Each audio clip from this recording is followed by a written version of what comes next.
Welcome to the wonderland stories. بچوں، کیا آپ ایک اور شاندار کہانی سننے کے لیے تیار ہیں؟ آج ہم سنباد ملا کے ساتھ اس کے ایک خطرناک اور دلچسپ سفر پر چلیں گے۔ اس کہانی میں وہ طوفانوں، جادوئی کھانوں، عجیب رسموں اور یہاں تک کہ ایک عزیز کو کھونے کا سامنا کرتا ہے۔ اس کہانی میں ایکسائٹمنٹ کے ساتھ ساتھ بہادری بھی ہے۔ موز شام کو سنباد اپنے دوستوں کے ساتھ بیٹھا تھا اور سفر کے موضوع نے اس کے دل میں ایک آگ لگا دی۔ دور دراز زمینوں کی کہانیاں سن کر اس کی مہم کی تڑپ بڑھتی گئی۔ اگلے ہی دن اس نے اپنے سامان پیک کیے، بصرہ کی طرف روانہ ہوا اور ایک جہاز پر سوار ہو گیا۔ مشرق اپنی اجنبی جزیرے اور پراسرار کہانیوں کے ساتھ اس کی طرف پکار رہا تھا۔ وہ نہیں جانتا تھا کہ ایک خطرناک اور عجیب سفر اس کا منتظر تھا۔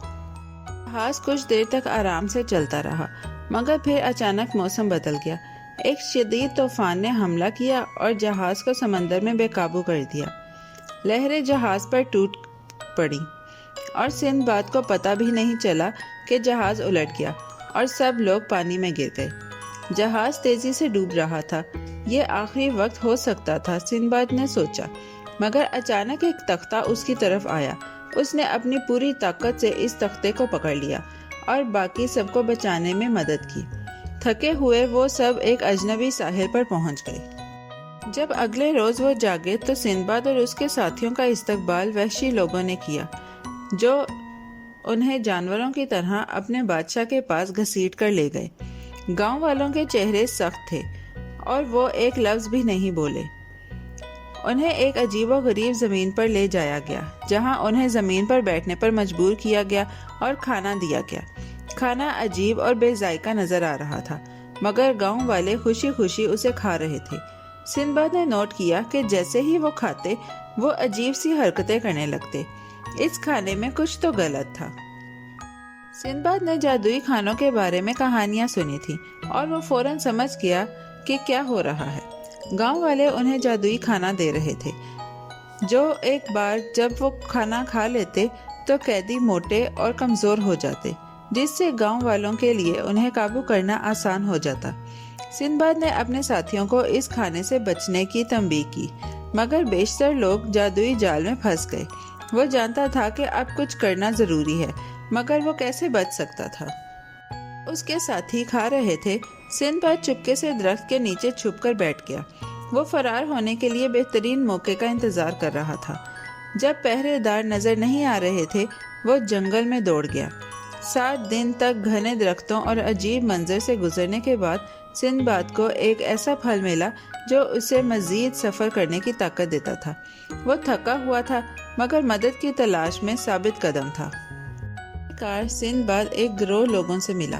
ابتدا میں انہوں نے اپنی تلواریں نکال لیں، سوچا کہ وہ خطرہ بن سکتا ہے، مگر سنباد کی بے تابی سے کی گئی اپیل سن کر انہوں نے اسے اپنے ساتھ لے لیا۔ یہ لوگ ایک دوسرے جزیرے سے تھے جو بالکل مختلف تھا اس جزیرے سے جہاں سنباد کو قید کیا گیا تھا۔ وہاں کے لوگ بغیر سیڈل کے گھوڑوں پر سوار ہوتے تھے، جس سے سنباد کو دلچسپی ہوئی۔ اس کے ذہن میں ان کی مدد کرنے کا خیال آیا اور جلد ہی وہ ان کے ساتھ اپنی معلومات شیئر کرنے لگا۔ سنباد جو اس نئے مقام پر اپنی حیثیت منوانا چاہتا تھا، اس نے گھوڑے کے لیے ایک زین تیار کی، جس کے لیے اس نے دستیاب مواد استعمال کیا۔ جزیرے کے بادشاہ نے سنباد کی مہارت اور جدت کو سراہا۔ سنباد نے مزید زینیں تیار کی، جنہوں نے یہاں کے لوگوں کی زندگی آسان بنا دی۔ اس کی قابلیت اور محنت کی وجہ سے اسے بہت عزت و احترام حاصل ہوا۔ خوش ہو کر بادشاہ نے اپنی خوبصورت بیٹی شہزادی نیلوفر کا رشتہ سنباد کو پیش کیا۔ سنباد نے یہ رشتہ قبول کر لیا اور یوں دونوں نے ایک نئی زندگی کا آغاز کیا۔ جزیرے پر زندگی بہت عمدہ لگ رہی تھی، مگر وہاں ایک سیاہ رسم تھی۔ جب کوئی شخص مر جاتا تو زندہ بچ جانے والا شریک حیات بھی اس کے ساتھ دفن کیا جاتا تھا۔ یہ ان کی محبت کا ابدی اظہار تھا۔ بدقسمتی سے سنباد کی بیوی شہزادی نیلوفر بیمار ہو کر چل بسی۔ جزیرے کی رسم کے مطابق سنباد کو اس کی لاش کے ساتھ ایک غار میں بھیجا گیا تاکہ اسے دفن کیا جا سکے۔ اگرچہ دل ٹوٹ چکا تھا، مگر اسے رسم کو ماننا پڑا۔ کے اندر سنباد نے قیمتی جواہرات پھیل کر دیکھے۔ وہ زمین پر بکھرے ہوئے تھے۔ غار سیاہ تھا مگر اس میں ایک عجیب خوبصورتی تھی۔ جواہرات کے درمیان سندباد نے کچھ رسیاں بھی دیکھی۔ اچانک ایک لومڑی غار کی دیوار میں سے ایک سوراخ سے باہر آئی۔ سندباد نے فوراً سوچا اور رسی کو لومڑی کے ساتھ باندھ دیا، جو سوراخ کی طرف بڑھنے لگی۔ اس نے سوراخ کو وسیع کیا، رسیاں استعمال کرتے ہوئے، اور خود غار سے باہر نکل آیا۔ غار سے باہر آ کر سندباد اپنے آپ کو سمندر کے کنارے ایک پہاڑ کے نیچے پاتا ہے۔ ایک درخت اور ایک ندی قریب ہی تھی۔ اس نے وہاں رکنے کا فیصلہ کیا، کچھ دنوں تک اپنی طاقت جمع کی، پھر وہ دوبارہ غار میں گیا اور جواہرات اکٹھے کیے جو بعد میں اس کی مدد کریں گے۔ سندباد جانتا تھا کہ اسے گھر واپس جانے کا راستہ ڈھونڈنا ہوگا۔ ایک دن ایک جہاز ندی سے پانی لینے آیا۔